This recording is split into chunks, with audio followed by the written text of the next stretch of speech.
భారతదేశంలో ఉన్నటువంటి పాకిస్తాన్ వాళ్ళని దేశం విడిచి వెళ్ళమన్నారు. అదే సమయంలో పాకిస్తాన్‌లో ఉన్నటువంటి భారతీయుల్ని దేశం విడిచి వెళ్ళమని ఆళ్ళు జెప్పారు. నిన్నటికి ఒక డేట్ అయిపోయింది. 29వ తారీఖుకొచ్చేటప్పటికి మెడికల్ వీసా వాళ్ళని గూడా. ఇప్పుడు మిగతా వాళ్ళని పొమ్మనమన్నారు. పొమ్మనమంటే ఇప్పటిదాకా 537 మంది వెళ్ళారు. 850 మంది వచ్చారు. అంతమంది అక్కడ ఏం చేస్తుంటే మన భారతీయులు? అంటే అక్కడ అబ్బాయిలకి, ఇక్కడ అమ్మాయిలకి పుట్టిన బిడ్డలా? లేకపోతే ఇక్కడ అబ్బాయిలకి, అక్కడ అమ్మాయిలకి పుట్టిన బిడ్డలా? అంటే అక్కడ అమ్మాయిలకి ఇక్కడ మన అబ్బాయిలకి ఇవ్వరు. ఇది గుర్తుపెట్టుకోవాలి. అక్కడ అమ్మాయిలు ఇక్కడ మన అబ్బాయిలకి ఇవ్వరు. లవ్ చేసుకుని చేస్తే ఇక్కడే ఉంటారు.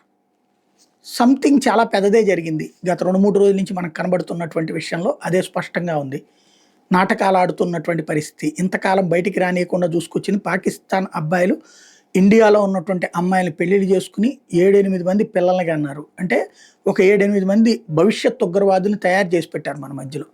కాబట్టి రాబోయేటటువంటి రోజుల్లో ఇవి చాలా పెద్ద చర్చనీయాంశం అవుతాయి.